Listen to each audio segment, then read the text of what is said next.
So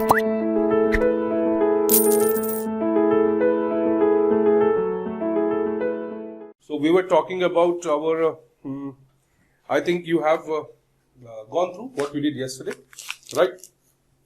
We were talking about, let's say, the various perspectives of public administration, right? And the last one that we talked about was the globalization perspective, right? If you think, I hope you understand that globalization is a very reckoning force, right? It is slowly transforming the entire landscape, whether it is the business, the politics, the culture, or whatever it is, fine? So, let me just put it, let me give you the heading, right? So, it is the intro 04, fine? So, today we will be talking about some detailed aspects of references, especially a kind of, unboxing of paper 1. So, globalization, like we said, okay, is a very transnational force which is changing every day. But how public administration is evolving, okay, that is also a big question. Now, there are many scholars who are contemporary scholars who have, some are supporters of globalization, some are critiques of globalization. But most of them have agreed on that particular aspect, that the governing or the governance aspect at the national, at the regional, at the local level, fine, that is transforming drastically, whether for good or bad, that is to be seen. So that is not very clear that how the scope of public administration is changing with respect to the local population, with respect to the local cultures, with respect to the regional cultures, fine. Nationally, yes, the things have been changing because the transnational organizations, like you say, the MNCs, the big corporates, the World Bank, the multilateral institutions like IMF and all of them, fine, all of them are somewhere, impacting the decision making in these countries, especially in the developing countries, right? So developing countries have witnessed, a lot of tremendous changes. In fact, I would say they are in a flux. In a very small span of time, numerous changes have taken place, right? So, let us keep it that way. So, now we have different perspectives. Okay, we talked about it. We made a small chart also. Now, entering into the paper 1. Okay, if you go, let's say now the unit-wide discussion we can do. For example, now. So, let me unbox the syllabus for you. With a specific understanding now, I think that you have regarding the scope, the various dimensions now that public administration can subsume as far as the study or preparation for the UPSC is concerned. Also, as a subject, it has evolved quite much today in terms of its practical utility, right? And that is where it scores better than the other optionals, also the other academic disciplines, because it seems to be more practical, more oriented towards the understanding of day-to-day happenings and how to resolve them. Fine. So a typical administrator and a typical scholar in public administration, let us say, fine, if they meet together, then probably we will be able to create a much better knowledge in the field of public administration, because it may be possible that the scholar is coming from more of an academic background and the administrator, the one who is doing it, fine, he is witnessing tremendous changes at the ground level. But the scholar may not be able to imbibe those changes in, let us say, in his theory. So it would be very important for, let us say, the scholars to constantly interact with the administrator. So this is one very important aspect in public administration before coming to the syllabus, that there is a need, right? So I can, let's say, write it this way, there is a need for the integration of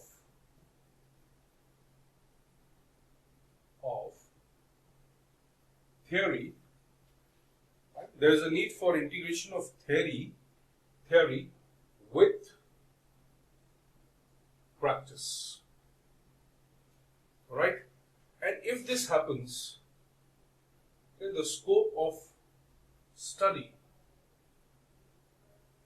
can be very easily developed advanced, predicted in fact.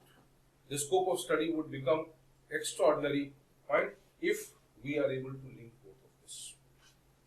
Right? So theory and practice, most of the humanities, most of the disciplines of the humanities, they lack in this kind of relationship. The theory sometimes precedes the practice sometimes precedes the theory, right? And there is like a cat and mouse conflict going on. So if this happens, okay, we call this as the praxis.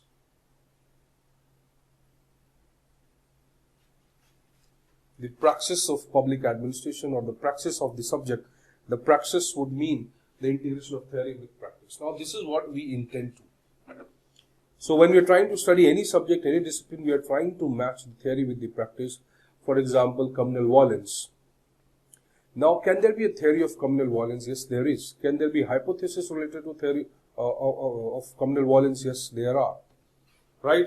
But the logic is that when the administrator is facing these challenges on the ground, when he's trying to tackle a communal violent situation, when he's trying to, behaviorally bring changes to the people's mindset, when he's trying to resolve these conflicts, right? He may not remember the theory, or he may not even know that there is a theory which exists. So there is need for researchers, scholars, okay, the think tanks to associate with people on the ground, and then only they can improve any subject.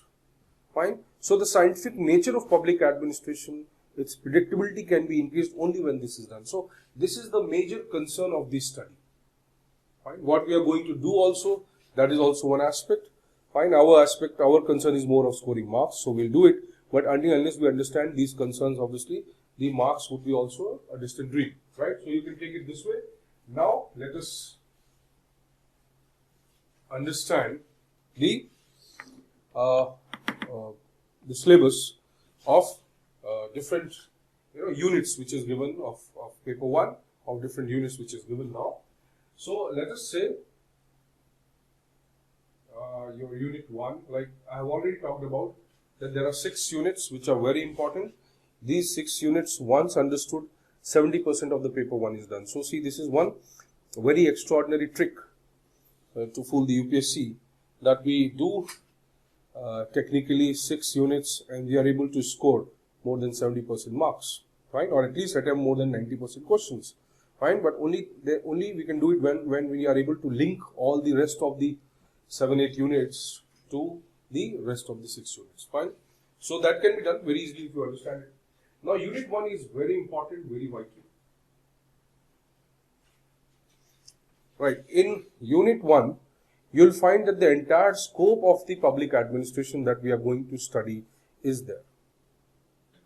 Right, entire scope, it is there. Right. When I say entire scope, that means the entire rest of the 11 units which are there. Right, they all can be subsumed in unit 1 itself. Right. So this is what a method we will try to find out. We will decode the method, and that is through the method we will do it. Right. Time and again, I have seen that many of the students, right, who have tried to do or take a piecemeal solution to this study, right, they have failed to score marks. People who have overlinked also, they have failed to score marks. That means you have to keep a middle path. Okay, don't jargonize it too much, don't make it complicated, but yes, read this unit thoroughly so that you can understand the theories better, so that you can understand the administrative behavior better, so that you can understand the later chapters which are complicated ones much better. So this can be your foundational unit, right? So let's say what is there in unit 1 now.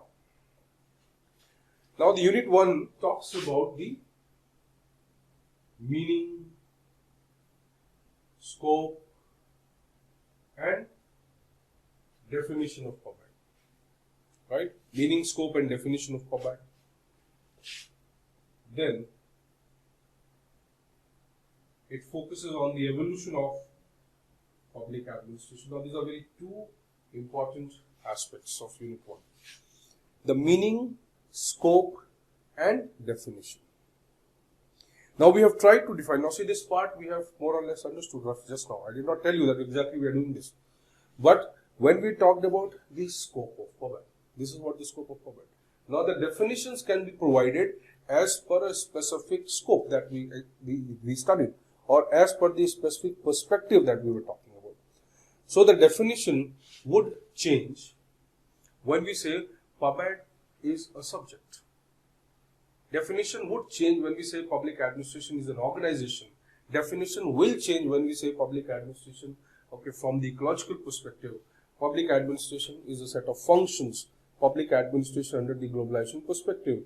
Public administration under the governance perspective. Public administration under the postmodern perspective. Fine. So the moment we try to define public administration, we'll have to keep in mind what is the context in which we are trying to define it. Right? Without context, the text has no meaning. It is only a text. Right? So this becomes very important aspect now. So we have to understand various meanings. Scope we have more or less tried to understand in a very brief manner. We will study in detail. And the definition would pertain to a specific area that we are talking about, to a specific perspective that we are focusing on. Right? And the evolution, now this is a very tricky, you can say, part of the syllabus. When we say evolution of PubAd, what is the evolution now? Let us briefly discuss this part.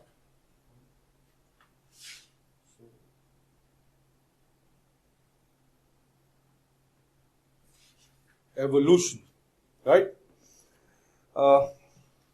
Evolution obviously would mean that how, or we have to study how the subject, or the subject before actually becoming the subject, how it evolved. What were the events, what were the incidents, what were the circumstances under which a subject emerges, right? And how its content is built over the time. Right? This can be one aspect. So when we say evolution, now evolution kahan tak? Till where the evolution, right? Till what time the evolution? And who will be considered the contributors to this evolution? Is it still evolving? Now I will give you some very specific terms related to this idea. Let us say, people have said that one-line definition of public administration. Okay, kindly listen it carefully. You will write it also if you want. This is our introduction only. Okay. So we'll write everything. Don't worry. Everything we'll write in the class. Fine. In fact, you will have a Bible when you go back, which you can obviously not worship but read. Right. Let us say, so a scholar says that one-line definition of public administration. One-line definition of public administration is mental paralysis, then enlightenment. Waldo is a scholar. Fredrickson. Then there are so many people, right? So if I say people like Waldo, Fredrickson, right? Frederick Mosher, right? So Mosher has given a very interesting statement. It is better that public administration be not defined. Right? It's better not to define public administration at all, because by defining it, we are trying to, understand the conservative aspects of the subject. Neither we are able to give a clarity what subject is, neither we are able to define it the way we want. So he comes with this idea that it is best in the interest of everyone not to define public administration. Right. So there are people who have tried to not define public administration. Right. There are certain scholars who have referred to this public administration having an amoebic character. Right. And amphibious character. Right. Public administration as polyglot. I think you know who is a polyglot. Who is a polyglot? The one who speaks several languages. Right? Several languages, several interpretations. Right? So, amoebic, there's no shape. Amphibious, there's no single character. And polyglot, right? You can live on land and water, you must know. So, polyglot is more about the one which speaks multiple languages. Right? So, public administration Okay, its evolution has to be appreciated with respect to these aspects, these definitions. That people have tried to find out what is the exact nature of evolution, but they have not been able to do it. What is the specific trajectory of evolution of public administration? They have not been able to do it. But that does not deter us, that does not stop us from finding out what public administration is and how it evolved. Now, when we talk about evolution, so we can simplify things and say that we would be more concerned with understanding the evolution of public administration in its academic aspect, right? And the evolution of public administration, right, in the functional aspect.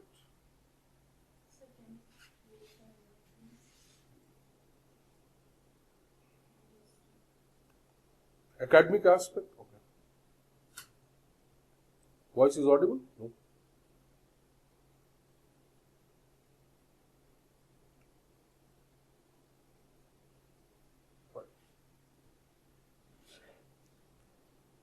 Fine.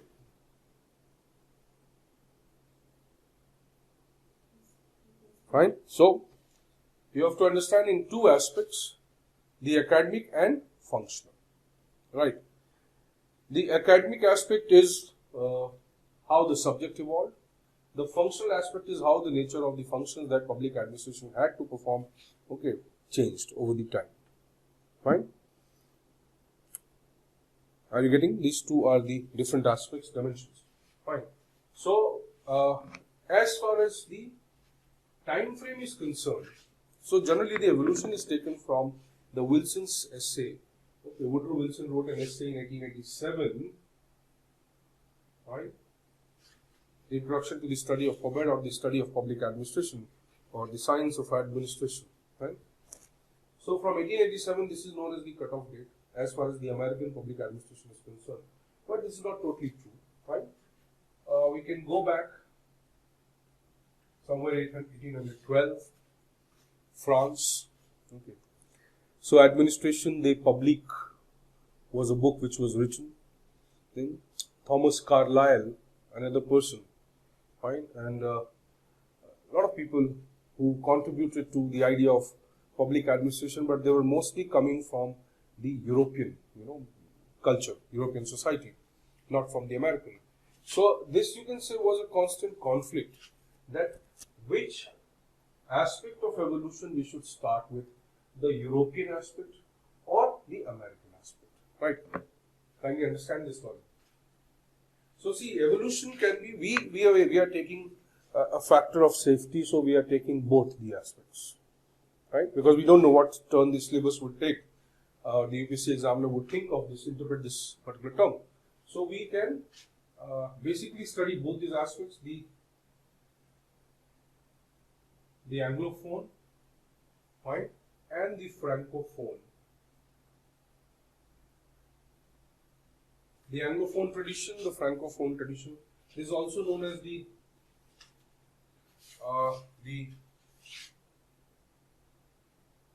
Anglo-Saxon tradition, right? And this is known as the French Germanic. I think it is visible. So French Germanic tradition and the Anglophone tradition or Anglo-Saxon tradition, which is mostly visible in UK, USA, and even India to an extent. This is mostly visible in France, Germany, and some other European countries. Right. So first, like decoding the syllabus. Now in your syllabus, it is evolution only. We don't know. Fine. What evolution is he talking about? Now the nature of questions which come, people have said 2014 में, ठीक है, 17 में कुछ ऐसे questions आए, 17 में भी आए, 2014 में भी था. There was a question, okay, which related to something. Somebody talked about the Lenin's approach. Okay, contribution of Lenin, right? And there was a question related to the British civil services, the culture of British civil services, the nature of British. People said that, okay, ये कैसे sir, ये तो लिखा नहीं. Fine. So kindly understand this aspect, and that is why a lot of hard work has to go into this. Fine. But it has to be done by me, not by you. Fine. You kindly read what we are saying, at least focus on that. So if I say that if we have to decipher the syllabus, then we'll have to think the way UPSC or examiner might be thinking. Don't just think like a student. ये दिया हुआ मैं ये याद कर लूँ हो जाएगा, नहीं, ऐसा नहीं होगा. So ये एक simple method है that we can now break this evolution. As far as time frame is concerned, so why we just think of the public administration and its evolution now, right? Because this is like late 19th century when Wilson talks about this idea. So when we are talking about, why don't we go back and we also understand the historical factors which have impacted, the historical incidents, the historical events, the historical contributions made by various scholars, whether it is Western or non-Western. For example, Kautilya, right? For example, when you talk about this Mahabharata, right?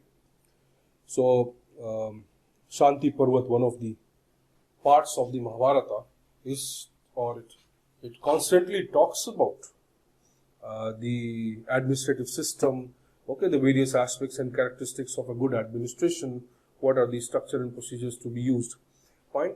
Then even Manusmriti to an extent you see, social structure, conformity, control, fine, though many of these may not be accepted today, fine. Then Arthashastra, Kautilya talks about it in detail, okay. Then Confucius, okay, the Chinese civil services, and advanced merit-based civil services in 2nd century BC. Now people may not like talking about China right now, fine, but as far as we are concerned, we have to deal with all of this, okay, so we cannot deny that. So Chinese civil services, the Confucius or the Confucianism guiding the administrative principles of China, fine. Then Prussia is the Germany, fine. So whether we talk about Prussia, whether we talk about the China, whether we talk about the ancient Indian administrative systems, monarchy, concept of Janpadas, Mahajanpadas, the big territories that we created, right? And likewise, there are so many other historical aspects also which can be understood even in European context when we talk about Aristotle, when we talk about Plato's Republic, right? Or Machiavelli's The Prince, when we talk about this MacIver talks about the state, the idea of the state, okay, or when we refer to Socrates, right? So there are a lot of people, right, who have contributed to this idea. It cannot be just Woodrow Wilson. Woodrow Wilson is considered to be a modern contributor to public administration, fine. Then Lawrence von Stein, supposed to be a kind of counterpart of Wilson. So Lawrence von Stein is more considered to be closer to the evolution or contribution to the evolution of public administration than Wilson. Now, so see how we are trying to unbox layer by layer the syllabus. So if we just prima facie go and per se read the syllabus and then try to find out that this is the syllabus and this is what I have to study, then obviously when we see the question paper, then we are stuck that okay, this is something out of syllabus, but it is not out of syllabus. It is only how we have interpreted the syllabus, right? So you don't have to worry. Fine, public administration, I told you, is like mathematics. You can score very good marks, right? So see, evolution would be mostly concerned with that, and we will study this historical aspect also, right? And we will study the emergence of public administration from the Wilson's essay 1887, right? Now, so this unit would be mainly revolving around this, that how these developments have taken place pre-Wilson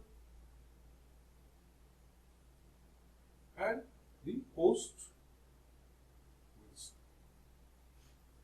Now this we can trace, okay, till 2018 or 2019. Okay, 2020 is still a question mark. We don't know what will happen right now, right? So we can come till here, right? Starting from there. Obviously, we are not going to study year by year, month by month evolution, but we are talking about decades. We are talking about a particular time frame. We are talking about a specific era, okay, that emerged. So there is a person, Nicholas Henry, right? Nicholas Henry has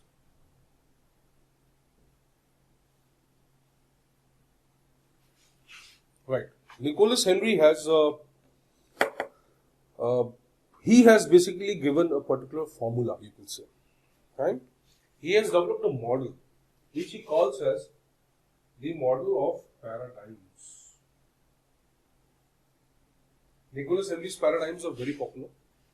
Now you can say paradigm is like the chronological division of various phases of evolution of public administration. Right? So when we are chronologically dividing it now, he comes with the concept of 6 paradigms. And in 6 paradigms, more or less, we can divide this entire 100 plus years of evolution of public administration. Now, this is a very good method of doing it, because if we are able to divide it, then we can understand various phases in which public administration evolved and how it evolved, and also we would be able to link those phases themselves. So see, interlinkages are established automatically without putting a deliberate effort for that, right? So we'll talk about Nicholas Henry's paradigms. Parallel to Nicholas Henry, right, there is another scholar, Globalization.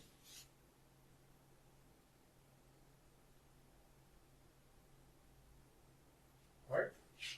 Globalization has also talked about the evolution of public administration and mostly related to like he talks about 6 paradigms, the 6 phases, you can say that way. And he talks about basically the 4 phases, okay, known as Globalization's 2 by 2.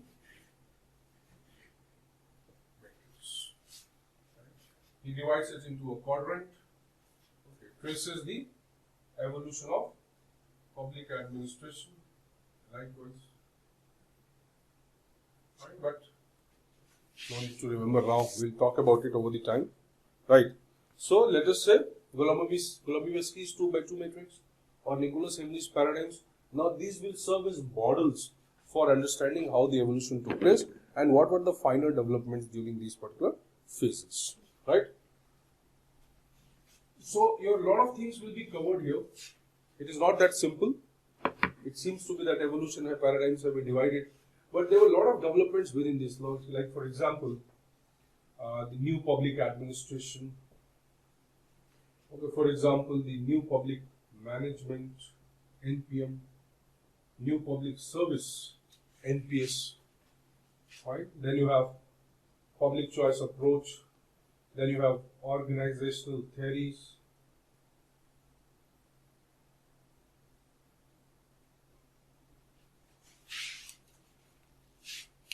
Right? Then you have some new developments. Then you have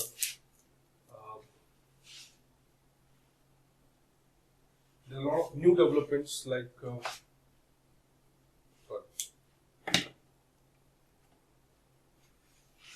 the NW. Second, like NWS. New Weberian state. Fine. Then you have LPG era, governance, good governance, fine. E-governance. There are so many aspects which will now be covered under this evolution. I know many things you might not be able to understand right now, but it's okay. But at least you must know the terms which are there. So, new public administration was again a very important event in the evolution of public administration in US.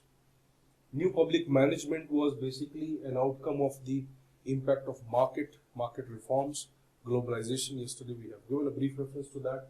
New public service was again a changed orientation, because when the market comes, right? How many of you agree that market has benefited or improved the delivery of goods and services? Do you agree, all of you, that market has improved the delivery of goods and services? Can we have some answers, that yes or no? Do you agree?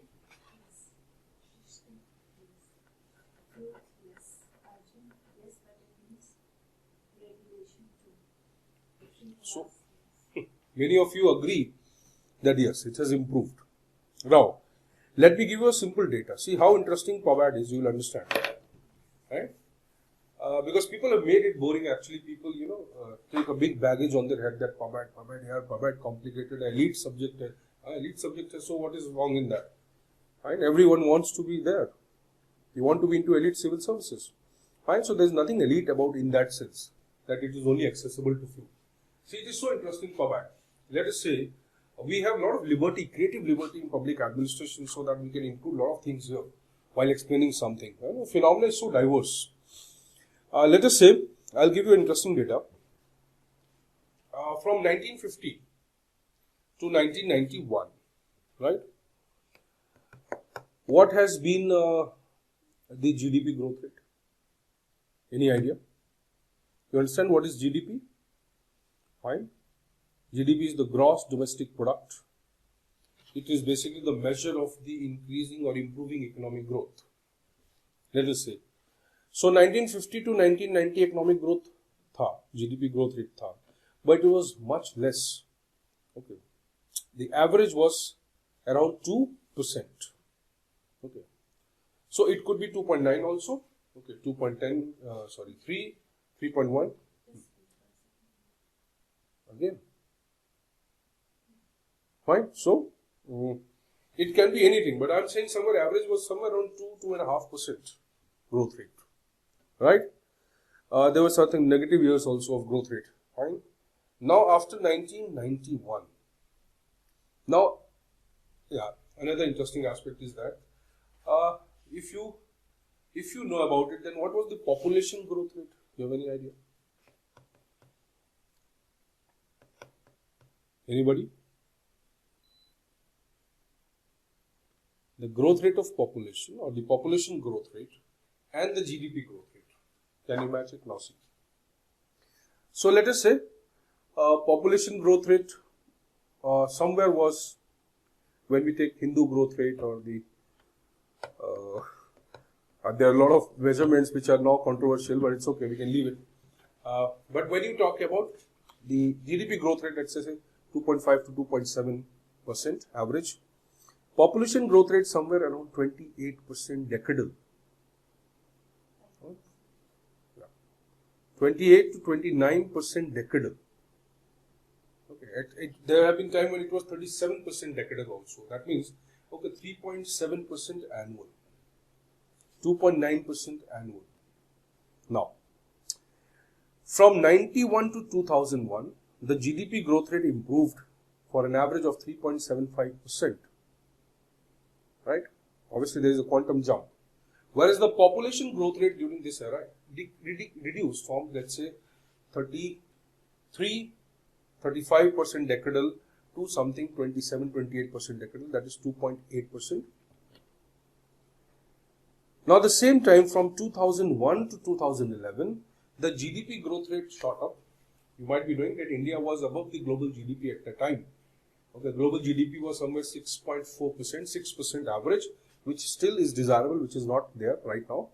But India was having a GDP growth rate, when the global average was 6%, India was having a GDP growth rate of around 7.2%. Manmohan Singh is credited for that. Right? And even the first term of the NDA under the Vajpayee government also. Your GDP growth rate increased. Right? Population growth rate during the same time. Let's say, for example, from 2001 to 2011, the population growth rate was 21% decadal, that is 2.1% annual. From 2011 census to 2000, now the recent census that is there, fine. So the population growth rate was, or as claimed by the government, is 17%, obviously, fine, which is 1.7% annual.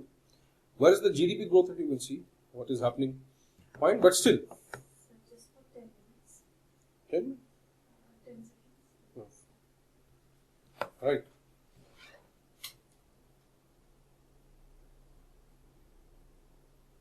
Again.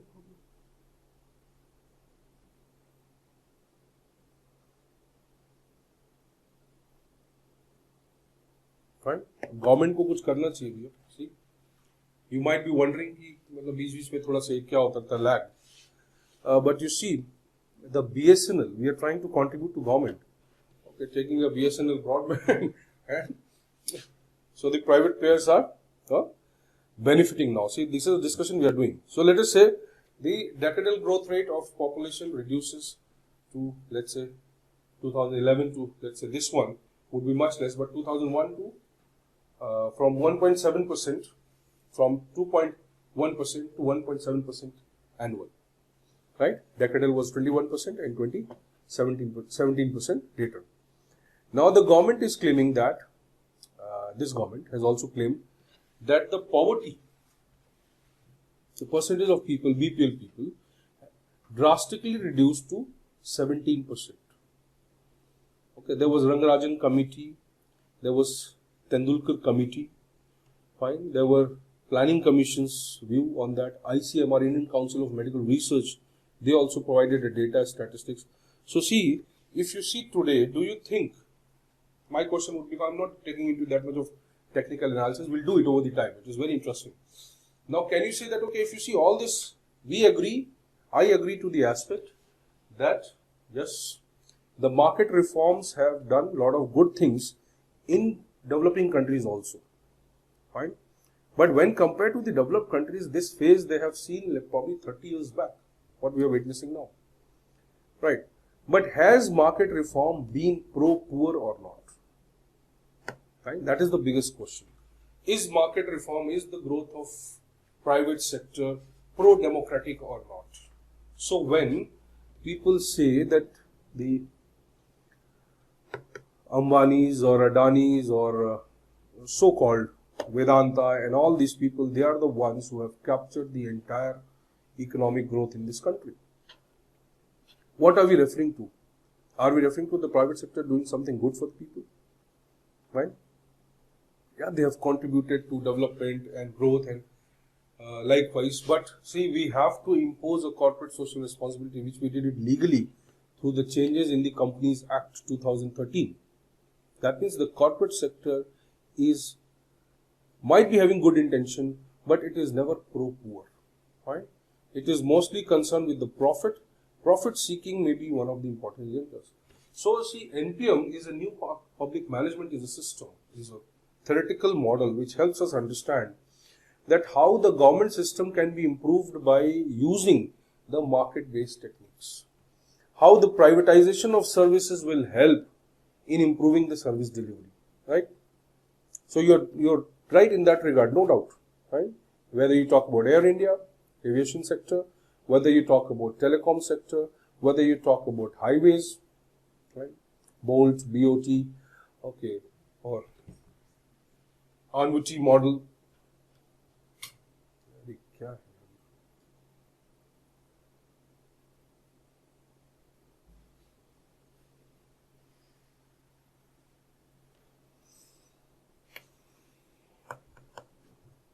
Visible? Fine. So both beauty, don't worry. Okay, we'll tackle it. Fine. So you just be focused in the class.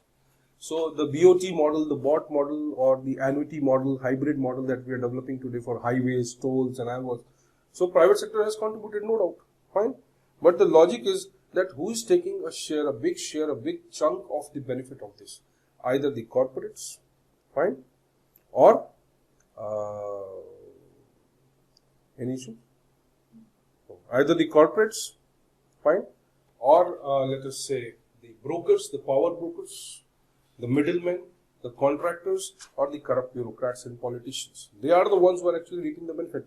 लोगों के पास क्या पहुंच रहा है? See, Rajiv Gandhi at his time when he was Prime Minister, he talked about, okay, don't associate me with ideologically with anybody. I am not, fine. So I'm basically ideologically oriented towards only knowledge, nothing else. So let us say, Rajiv Gandhi says that, okay, out of 1 rupee which is sent, only 15 naya paisa goes to people. That means 85 paisa lost somewhere in between. Fine, similar thing is happening today also, not much change scenario. Corruption is there, fine, and corruption perception index, which ranks countries on the basis of corruption, ranks India very lowly, right? For a brief period it improved the ranking, but over the time it has again downgraded. So the logic is, see, this aspect is very important, it is a very important development. So private sector's role increases, the role of administration, government system may reduce, the The purpose or the basic intention being that the people will benefit, but probably they will not. Fine. So new public service comes, another development which says that once the market comes, fine, we need to restore the sanity in the market, we need to restore the democratic elements in the market, we need to restore the public interest when the market is operating. This is NPS now. Fine. So likewise the various developments you will talk about, and the most important idea here is that whatever we study in terms of evolution, right, there are few factors which always dominated the study of evolution of public administration, okay, which I am putting it now. Whatever we will study in this unit 1, fine, it can zero down to certain aspects. If you understand those concepts, you will understand here everything that is there, right? Now it boils down to two things: facts versus values. That PubAd, the evolution of PubAd, okay, is fraught, fine, is revolving around the ideas of facts versus values. One, it is revolving around the idea of politics versus administration, or politics administration dichotomy, right? Then third, it revolves around whether PubAd is a science or an art. Fine. This part is visible. Fine. So facts versus value, politics versus administration, science or an art. Then the important debate about state versus market. Right? Another aspect is the state versus market. Facts versus value, politics versus administration, also known as politics administration dichotomy. Science or an art, state versus market. Right? Right? Sixth can be between bureaucracy versus its alternatives. Now this is a very important debate which influences most of the studies in this particular unit. Right? You can note down if you want. Right? Is it okay? So these are certain debates around which the entire evolution will start around. Now, so unit 1 more or less would subsume all the developments that have taken place later. That means unit 2, 3, 4, 5, 6, 7, 8, 9, 10, 11. Everything under unit 1. Right? Though we'll understand it separately, okay, but like we'll talk about unit 1, the paradigm, so we'll tell, okay, this is what unit 2 comes here, unit 3 comes here, but they will all be linked. Once they will be linked, when you say, okay, so the question came in this particular manner, and I could not understand the comprehensive, the entire holistic aspect of the question, okay, it is only because we have not studied that way. Right? So you will be able to answer every question which will be given, right? If you focus on this.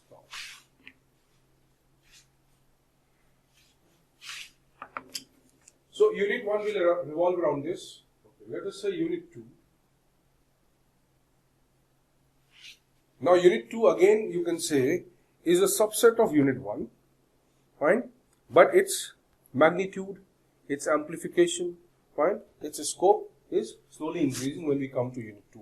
So in unit 1 also we are studying this, basically this part, but in a very brief manner. Here it increases, okay, in dimension, scope, micro aspects. Right? This basically can be called as the theories of public administration, though we should not call it, okay, theories of organization.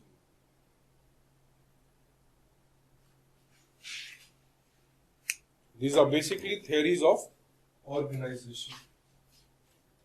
Right? Theories of organization. Are you able to understand? Organization.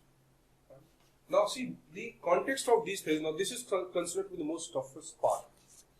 Okay, Prasad and Prasad people read. Sapru is a good book compared to Prasad and Prasad. IGNU, Masters of Public Administration, booklet number 12. Fine, is a very good book for this. Then Maheshwari's book is also there. Fine, there are many books. But आपको नहीं पढ़ना. You don't have to read because वो मैं पढ़ चुका हूँ. ठीक है? So आपको सिर्फ इस पे ध्यान देना है. But yes, you can read. I'll tell you certain books, certain parts of that book that you have to read. Nicholas Henry, there are also certain things about theories. Now see, when we say theories of PubAd, it's something a misnomer. It is not the correct nomenclature. When we say theories of organization, that is the correct nomenclature. Now see why it is so. So यहाँ पे हम theories पढ़ेंगे बहुत सारा. Taylor, Weber, Fayol, Gulick, Arvik, whatever names you have seen in the syllabus, right? Most of these theories evolved in a particular context. अब इन theories का growth क्यों हुआ? People wanted to develop public administration? No. Right? They did not have the sense of what public administration should be. Right? They were simply trying to understand that, okay, yes, there could be something like public administration and we can study it. Okay, क्या पढ़ेंगे इसमें, क्या पढ़ेंगे, क्या नहीं पढ़ेंगे, वो ये उनको नहीं पता था. But correspondingly, like we talked about Wilson, just now I referred to the name Wilson, father of public administration. Right? There was another person who was the father of industrial management, or father of scientific industrial management, known as Taylor. बहुत likely है कि there can be a question on Taylor versus Wilson. Right?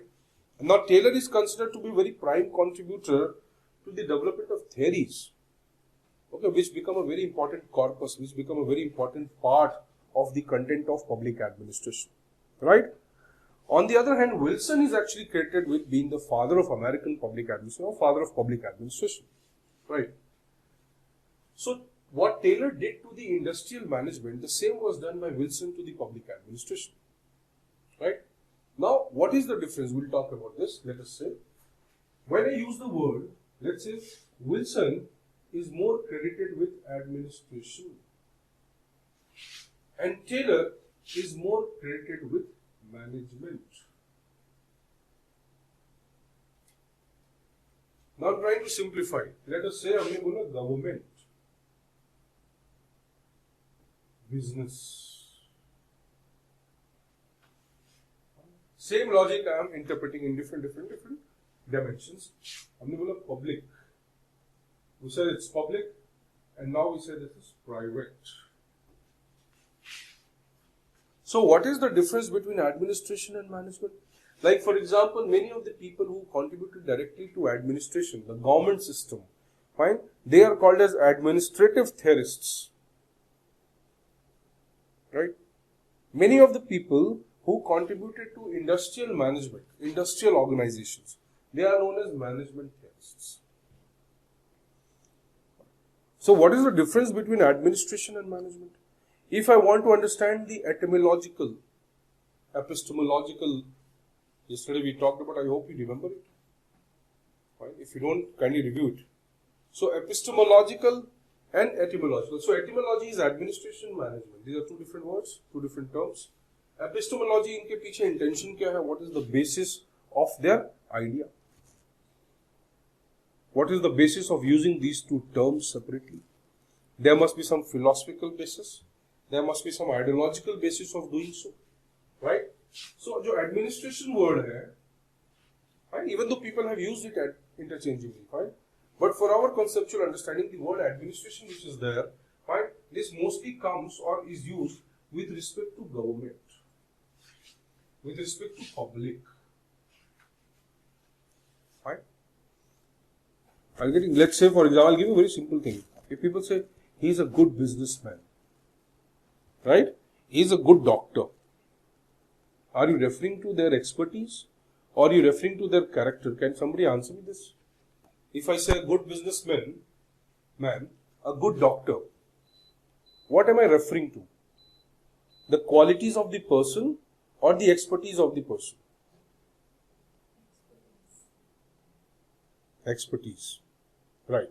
Somebody's answered that. So expertise of the person, correct. But when I say that, okay, XYZ is a good person, I'm referring to his qualities. Fine. But can't it be possible that when I'm referring to somebody as a good doctor, I may be referring to not only his expertise or her expertise, but also to her or his character? Is it possible? Right? Is it possible or not?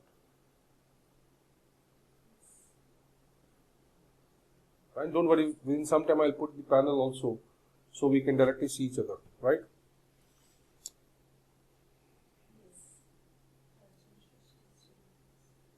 Is it possible that we are referring to this good in both the aspects? Right? Now, when I say, now for me, okay, with all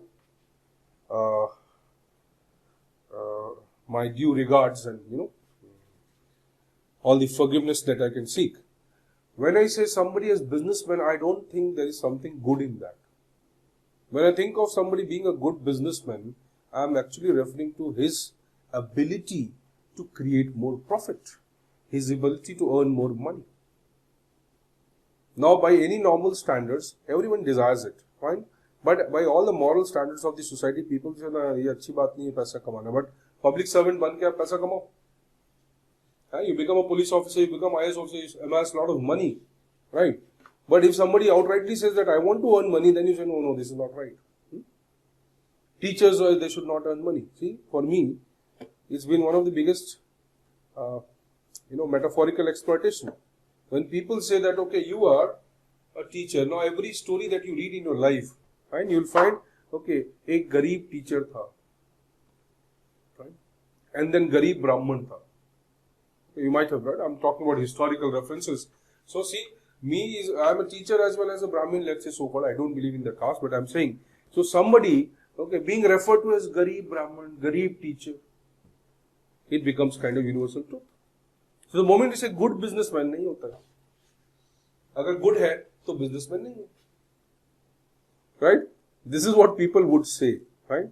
Let us assume this way. So when I'm saying that something is coming from a particular basis, so the moment I think of government, right, I say use the word administration. The moment I think of the business, the moment I think of profit loss, the moment I think of cost benefit analysis, the moment I think of productivity, efficiency, cost minimization, maximization of benefit, the moment I think of public interest, the moment I think of inclusion, the moment I think of justice, the moment I think of so many other things which are more ideological, administration. So see the etymological basis, right? The etymological basis of the word administration is coming from a different epistemology. The etymological basis of the word management is coming from a different epistemology. Don't confuse. First, understand this logic. There is no necessity to use these terms whenever you want. You just have to understand the logic. So, okay, the sense this word creates is different from the sense this word creates. Okay.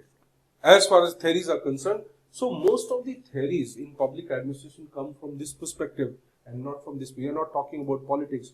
We are not talking about society. We are not talking about civil services in these theories. We are mostly talking about management of industrial organizations. So this was a phase. Just around the same time, Wilson and Taylor. Taylor comes somewhere in 1905, 1907, 1910. He becomes very popular.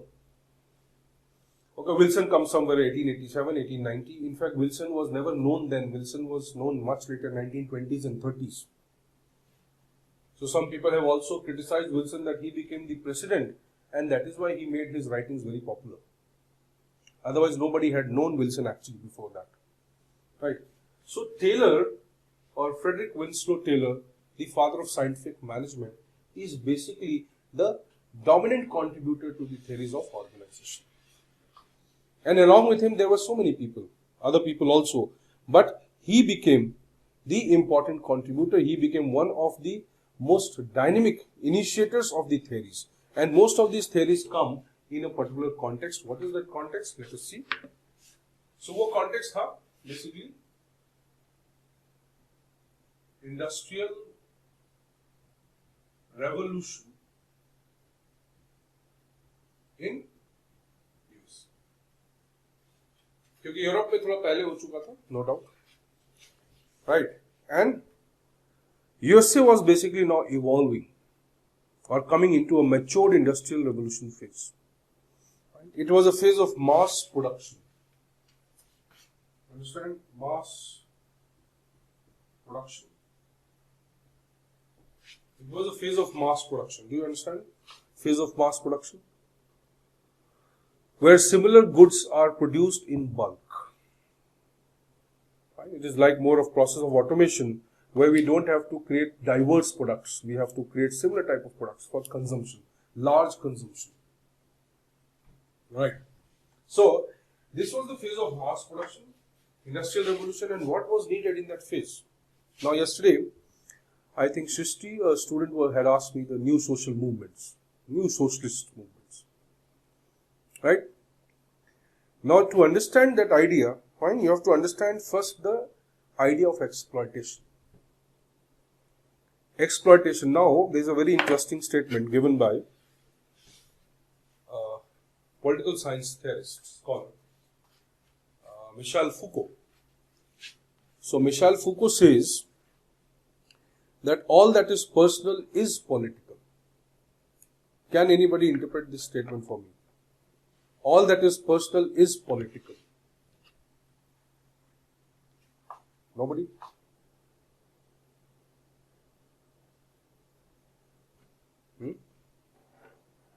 Somebody told me? All that is personal is political? है कोई जवाब भाई? 1 करोड़ तो नहीं मिलेंगे, but जवाब तो चाहिए.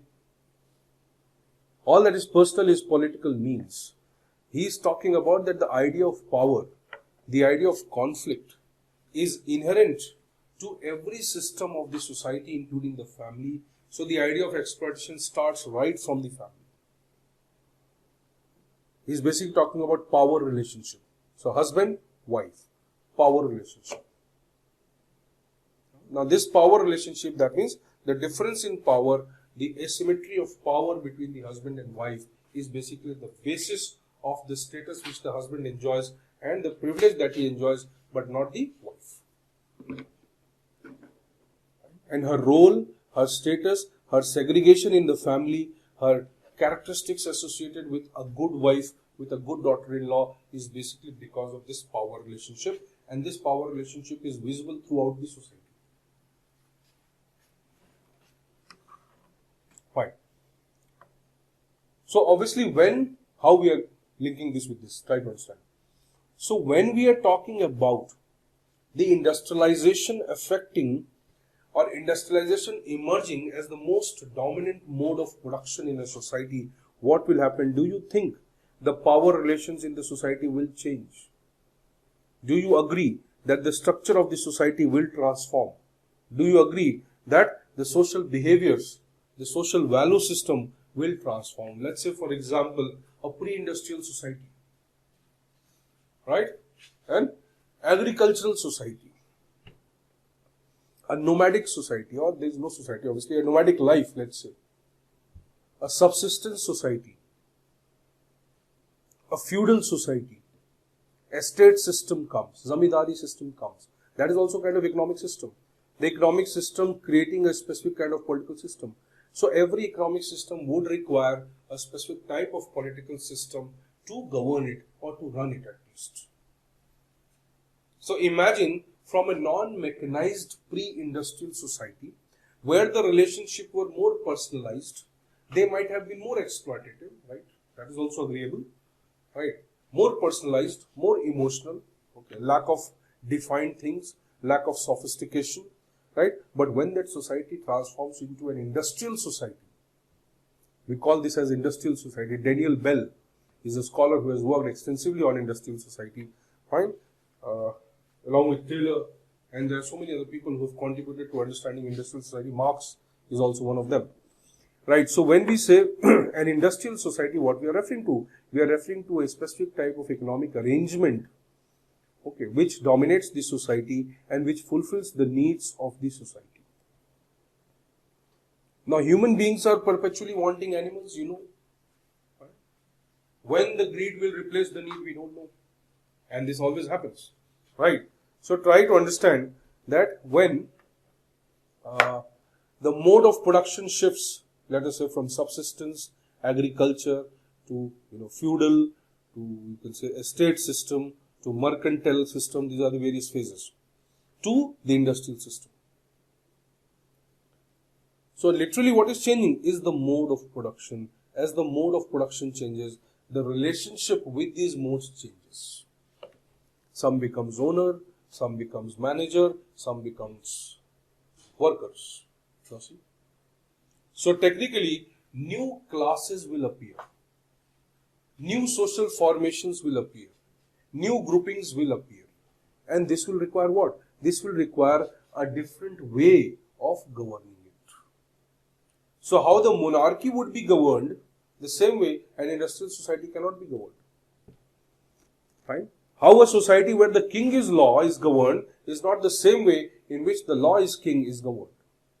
It's very different. Right? Today's generation, what kind of family structure and control mechanism is required? Okay, very different from, let's say, generations 20 years back. Right? And logic is that, so when we change the management style, when we change the economic mode of production, there is a need for change in the administration. This is a very direct relationship. These scholars understood that way. So whatever the theories they actually gave here, okay, basically related to industrial management, they got directly applicable to administration also. And here the binding point between them, the common thread running between them is that organization is organization, whether it is private or industrial or it is government. This is what they believed. So that is why most of the theories of industrial revolution or industrial management, they became the part of the theories of public administration also. Are you getting this point? So, industrial revolution created a particular kind of society. Industrialization was the need of the day, without which the societies could not progress, without which the needs of the people cannot be fulfilled. But when the industrialization comes, fine, it develops new type of social relations. It creates new kinds of obligations. It creates a lot of new conflicts. Fine, you need to have new labor laws. You need to have corporate laws. You need to have, you can say, the specific type of management style to govern these industries. Fine, you need to have conflict resolution mechanisms. You need to restrict the monopolies. You need to restrict the misuse of, the wealth or accumulation of wealth and all those things. You need to do all this. So see, the changes in the industrial management actually indicated what changes would be required in the administration and the governing of the society. So Taylor was basically concerned with that, and he develops a scientific management theory which is considered to be the first major contribution to improving the industrial management and increasing the productivity. From there emerged the concern for understanding the organizations. That if we develop any organization, any form of organization, then there would be certain requirements of running that organization. There would be certain do's and don'ts. There would be certain principles on the basis of which we can create such organizations. So this was one important contribution of Taylor. But Taylor's primary concern was productivity only. So later scholars come who try to improve upon Taylor, who try to build upon Taylor, who try to, compensate for the lacuna which is there in the Taylor's analysis, because Taylor is viewing the industrial organization just at the bottom, at the lowest level. His only concern was productivity. How to increase productivity, how to increase productivity. For example, you have a driver and you make him work 10 hours and you say, it's okay, I'll pay you more. Right? But let's say he is working beyond his capacity. So after a point of time, okay, he will not be able to come to work. Any amount of money will not improve that. So basically Taylor's idea was stuck in this, you can say, restricted area, in this restricted perception, that pay people and increase productivity, pay people, increase productivity. This did not increase productivity actually over the time. Fine. In fact, law of inverse started operating. Fine. You might be knowing law of inverses, law of averages also. Okay, so law of inverse operates on diminishing returns. If you read economics, you'll understand. So law of diminishing returns. Sometimes what we believe is going to increase the benefit is actually reducing the benefit after a particular time. So same happened with Taylor, and that is why there was a need for new scholars. New scholars came. They started exploring many other things. Fine. So when we talk about theories also were evolved over the time. Theories talk about organizations. Theories understood later. Scholars come and they understood that organizations,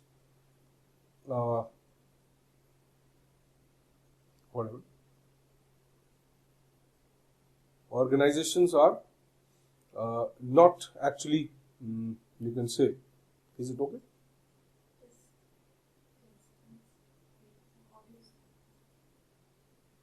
Hello? Is it audible?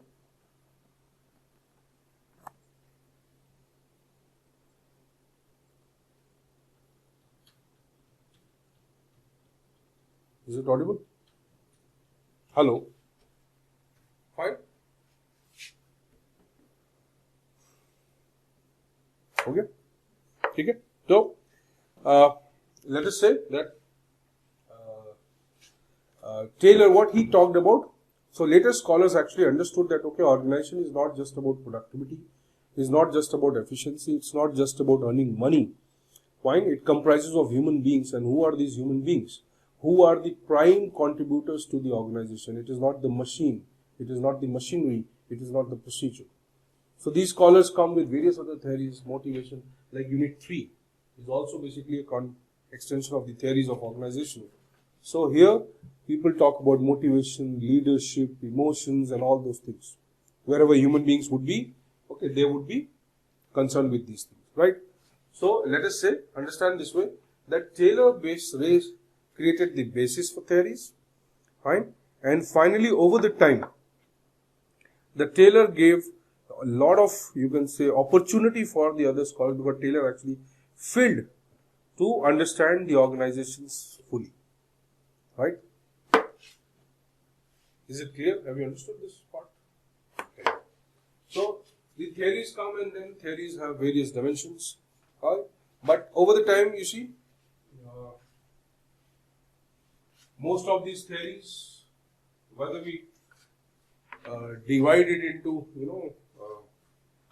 the one concerning with the industrial management, or we divide it with the ones concerning with the politics and the administration, like I said, administration versus management, right? So I would just make a simple diagram, and you can just copy it and understand it this way.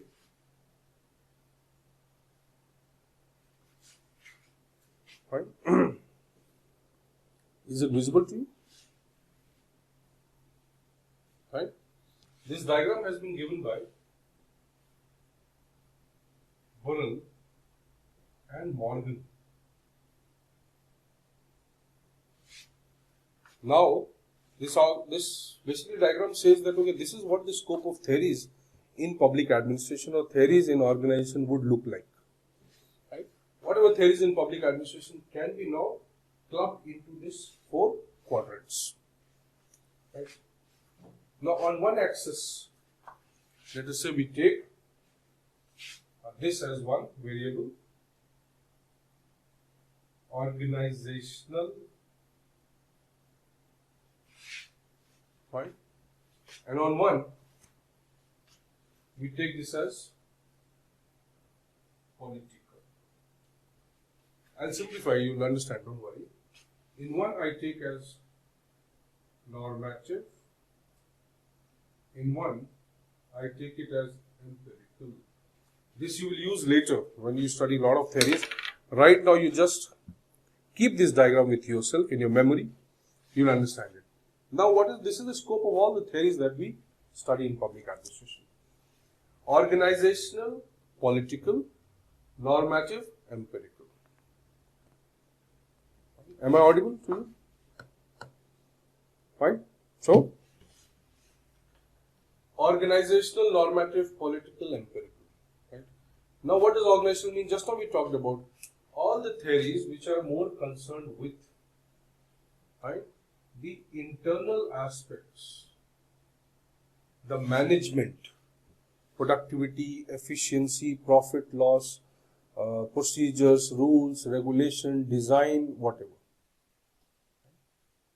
All the things which are concerned with that, organizational. All the theories which are concerned with the external aspects, okay, democracy, people, rule of law, society, and all those things. Is it okay? Clear? Fine. So all this is concerned with this.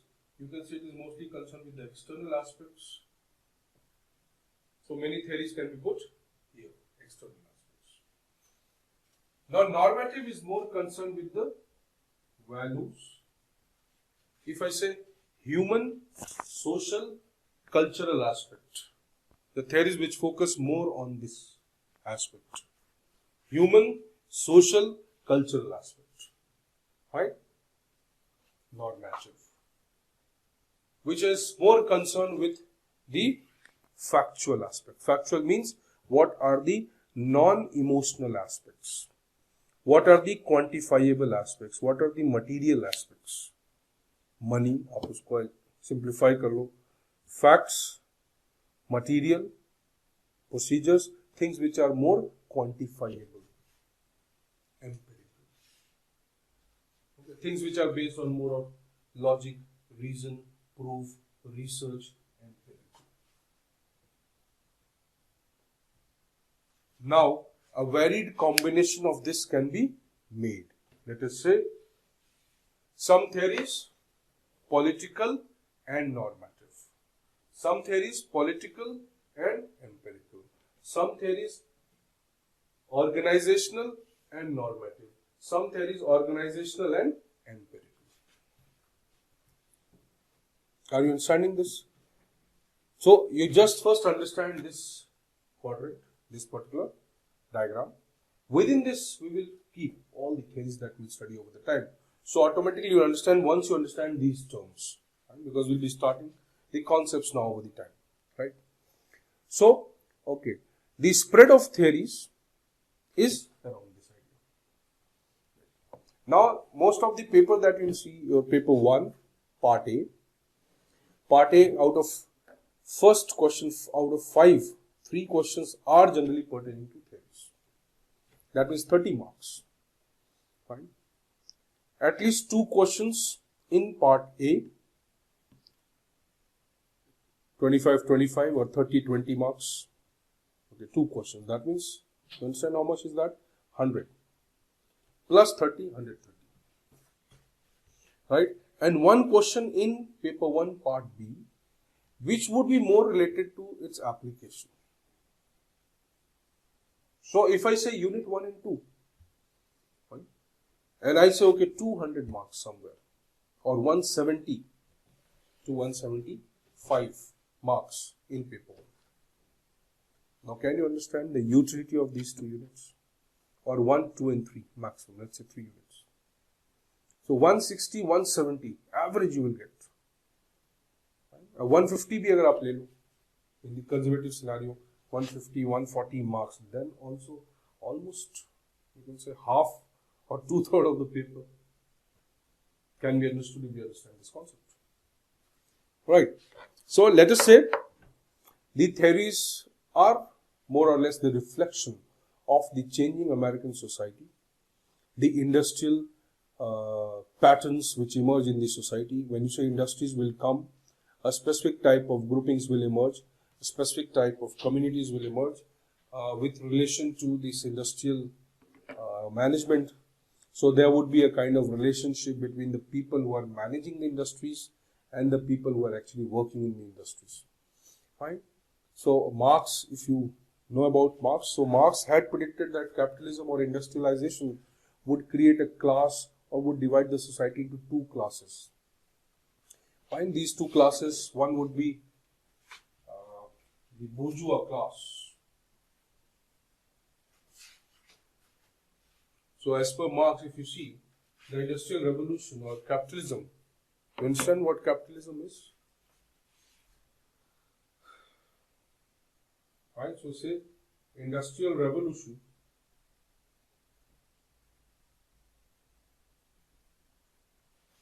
Revolution will create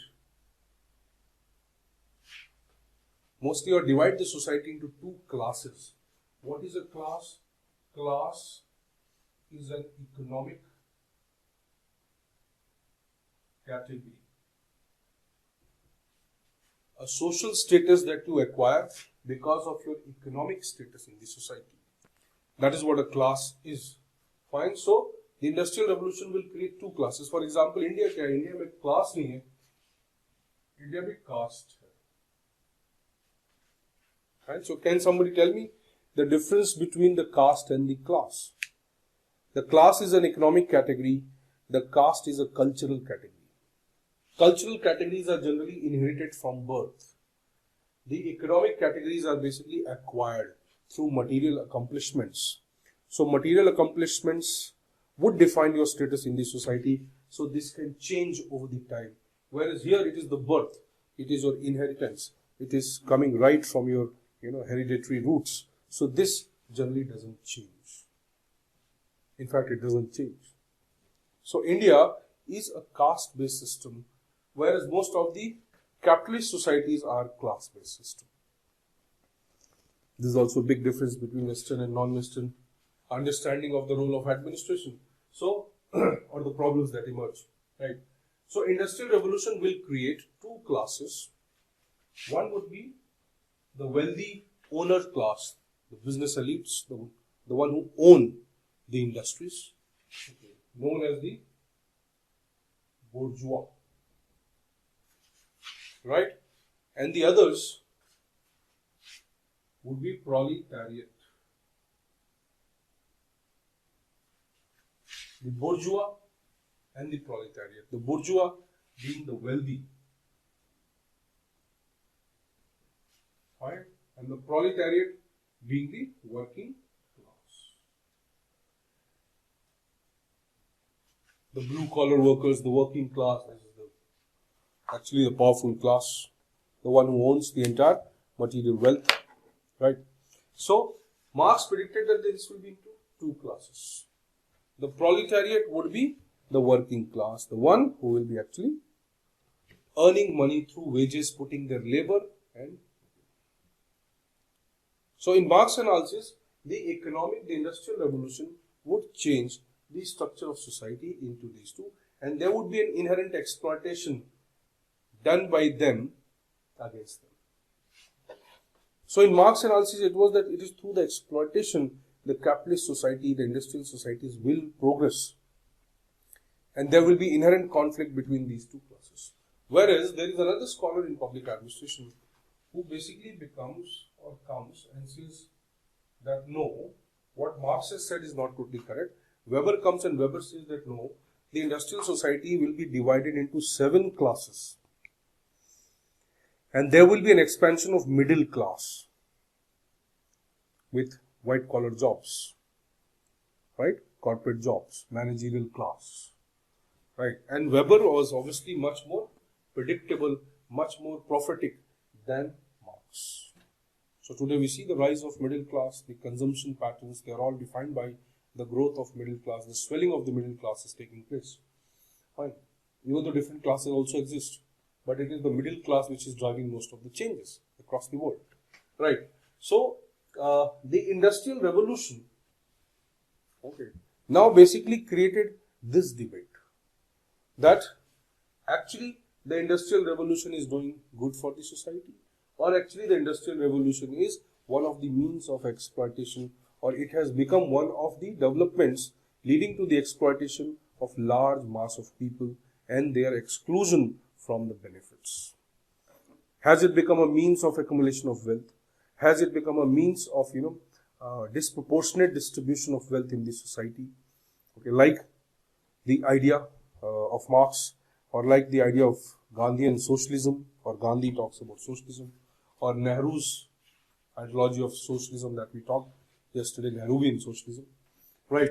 So these are also the debates that arise along with the theories. Right? That whether this industrial class, the industrial revolution which is being done, is it good for the society or not? Is it going to do any better well for the society or not? And so many theories come, which come from the political domain and political social domain. They try to explain this. So one of the pertinent contributors in that regard was Weber also, along with Taylor. Right? Weber comes somewhere in 1920s. And Weber is actually an administrative theorist and not basically an industrial management theorist. Fine. So Weber and Taylor, okay, they have tremendous contribution to the understanding and evolution of theories in public administration, or you can say organizations. Right. Now, let us say this is the entire context in which the theories emerge. Now, just now we wrote normative and empirical, value and fact. Okay, let us talk about that as also, because in paper 1, throughout paper 1, this concept is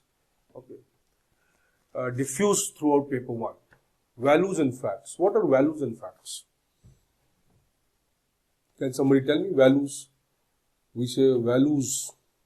I have values. Fine. And somebody say I have facts. Who is to be trusted? What is facts? When you see something, when you try to understand something, right, how do you understand it? Through your sensory perception. Okay, you can see it, you can, visualize it, you can measure it, you can quantify it, and then you can put this data somewhere. And then you take someone and say, see, this is what I have seen, I have gathered this data and information. You come and verify this information. So he will also sensory visualize it from the sensory perception and say, yes, this is correct. Right? Now let me give you a simple example that, like for example, a boy is slapped by a girl. Right? It's not the lockdown story, but it was prior to lockdown story. It may have happened. So boy is slapped by a girl. Right? Now there are certain actors, certain witnesses, to this act. The mother of the boy watching it from some balcony. Right? A passerby who is going is also watching it. Right? The boy who gets slapped is also watching it. The girl who slaps him is also part of this system process. Okay, there are some people, right, who are not very close to this incident, but they are able to see the incident. Right? The passerby hears the conversation. The people sitting or standing somewhere far, they don't hear the conversation, but they see the act itself, and likewise, fine, and so on. Let us say there are multiple people, okay, whose descriptions and versions of this particular incident can be visible, or the particular incident can be understood in these different versions. Which one would be true? Yesterday, day before yesterday also, or yesterday itself, we talked about postmodernism. If I take postmodern perspective window and try to evaluate it, I'll say, oh, all the versions are true. Fine? Because we don't believe in one single conclusion. What will be the correct? Who will tell the truth? Or what will be the truth? Now see the logic. There will be no truth. Or you can say there will be no absolute truth. There will be truth. But every truth will be a version of one of the actors. Fine. The boy would say that I did not say this to you. In that sense. The girl would say, why did you say this to me? Okay, and I could interpret why you said it. Fine. So see, the slap is a fact. Right? But the instinct that drives that slap, or the anger that it created, fine, is not a fact. It is a value. Something intangible, but still exists. Value. Something which, yes, influences us, and it is there, but we cannot quantify it. Value. Emotions, value. But value is not equal to emotion. Emotion is just one subset of values. Is one part of the values. Culture, values. Ideals, values. Fine. Perceptions, yes, values. Numbers, facts. Data, facts. What can be seen, visualized, more or less facts. What can be quantified, Facts. What can be statistically plotted? Facts. What can be understood in terms of numbers as a trend? Facts. Fine. What the eye see? Fact. Yes. Though it may not always be correct. Right. Now, when we think of the word normative comes from the word or the root word, the norm. Okay, norms are something that we desire, something that we impose to have, something that we desire. Culture, values, perception, belief, faith. Most of the metaphysical aspects, they become normative. Spiritual aspects become normative. Right? But when you talk about hardcore facts, things which you only accept after due verification, after due research, after due data gathering, after due analysis, that is empirical. You see, Mount Everest exists. You see that? Yes. You can measure the height? Yes. 884 meters, 48, meters, whatever. Fine? Yes, fact. Right? But now let's say a poet sits in front of the Mount Everest, a writer sits in front of the Mount Everest, and he starts deriving or visualizing Mount Everest in a particular way, and he starts writing his poetry. Now that is normative. But he is deriving his normative understanding from, or non-quantifiable understanding or values from something which is a fact. So for simplicity's sake, you understand things which are quantifiable, things which we can actually predict, facts, empirical. Things which are not quantifiable, things which we cannot predict, things which are more at the level of feeling than actually sensory perception, or at the level of, you can say, more of experience than of visible or than of being visible. Okay, they are more or less values, more or less facts. Now this is a big debate in theories. Now many scholars come with the ideology that the world exists in the form of facts, and whatever we see is the only reality of this world. What we don't see, what we are not able to comprehend, what we cannot bring into the books, or what we cannot bring into a formula or into a statistical number is not a fact. So most of the initial scholars in the theories of organization, they were driven by this idea of science. Science means empirical, science means facts. Okay. All those scholars are known as positivists. Right? So 2011, 2014, 2000, prior to that also 2009, okay, because that was my last attempt, so I remember. So 2009 and let us say to an extent even before 2005 and 6 also there have been questions, okay, directly asking about this debate. So 2015-16 there was a question directly on this idea. So understanding this idea is very important, that people who develop theories, they come from two dominant ideologies or two dominant epistemological bases. One, who believe that everything in the world is based on fact and it can be made predictable. We can have a predictable knowledge. And one set of people who believe that no, it is not possible. The world is dynamic. The world is spontaneous. The world comprises of reactive human beings and we cannot predict their behavior. Right? Positivists, more empirical. Post-behavioralist, more normative. Humanist, more normative. Behavioralist, more empirical. So these kind of terms you will understand when we will talk about theories. Fine, we will start with those terms. Those terms are the concepts. These concepts are very important, very relevant, obviously, to understand each and every aspect of paper 1. Fine. So we will start with that zero class. The zero class, I say, is actually the concept class. Fine. So you might read numerous dictionaries, you might read numerous books, and you would still be wondering about what this word exactly means, what is the root basis of this particular term, what are the root causes of the different meanings of this term in different parts of the syllabus, why it is so. So this can be understood only when we go for this kind of analysis. Fine. So tomorrow I have put up a small answer writing session for you. Right. So few questions you will be given on what we have done. Because the first week is there, so I'm taking it more lightly. Okay. And so few questions will be given. Right. The questions will be available to you. Okay. Morning 11 o'clock. Right.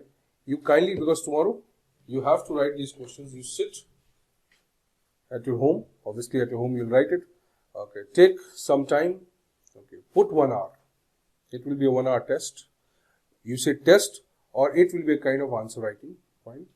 So you kindly write those 5 questions.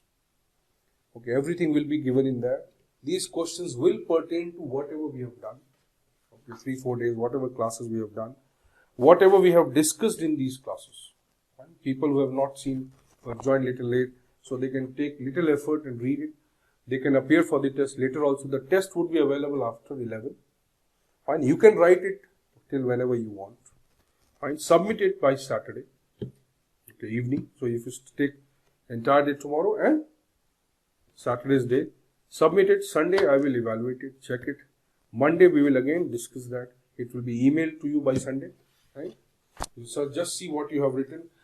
Don't try to write it by looking at my lecture simultaneously. Don't do that. Right? Because this is a lot of ease you have right now. Okay. But don't misuse the ease. So I will be giving you 5 questions. You will get 1 hour.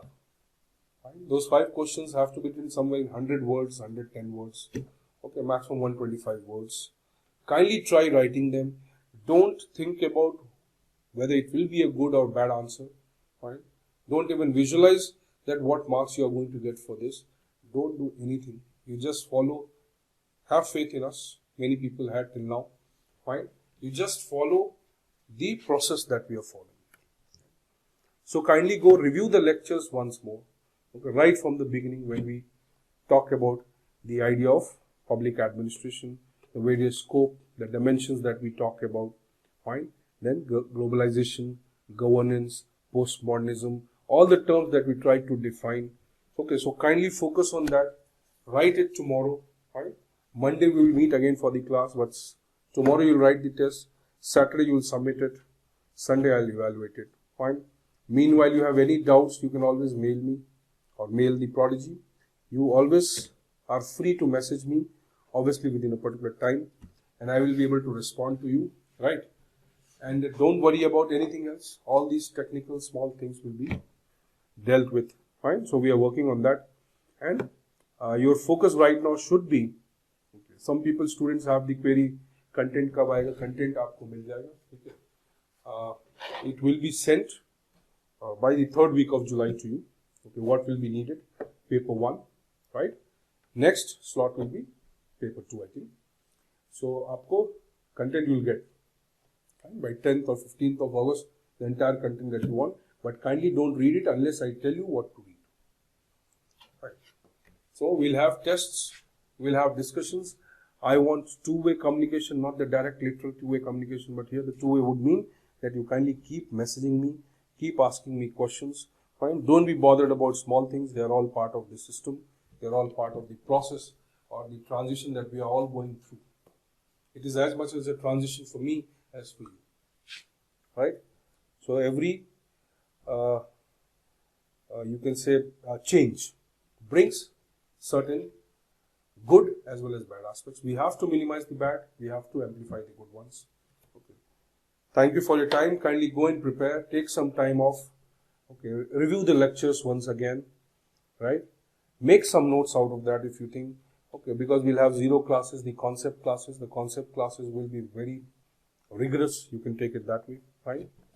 And they will enter or they will venture into various domains now. Right? Paper 2. One discussion is left. Fine. So Monday we'll start with that also. About paper 2 in general. Fine.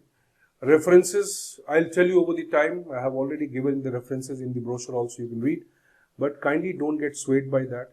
Don't worry about anything. I am I can promise you that right from the classes, the concept classes that we'll study, right from whatever we have discussed now also, you can go back and check certain questions in part A, paper 1.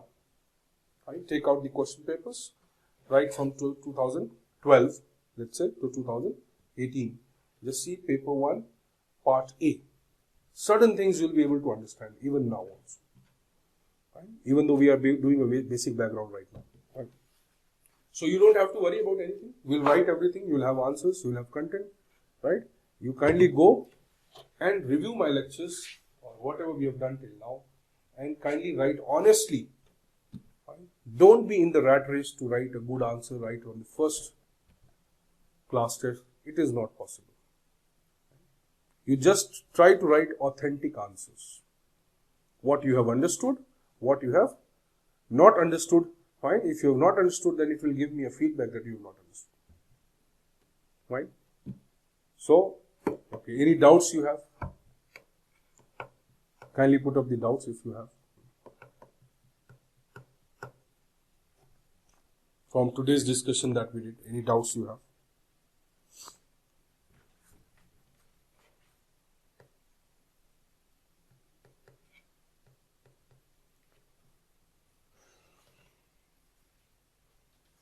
No doubt. See, this happens only in two cases. Right? When you understand everything or you don't understand anything. Right? So I presume it is the first aspect.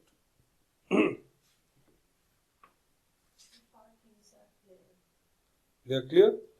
So kindly make them into a string of pearls.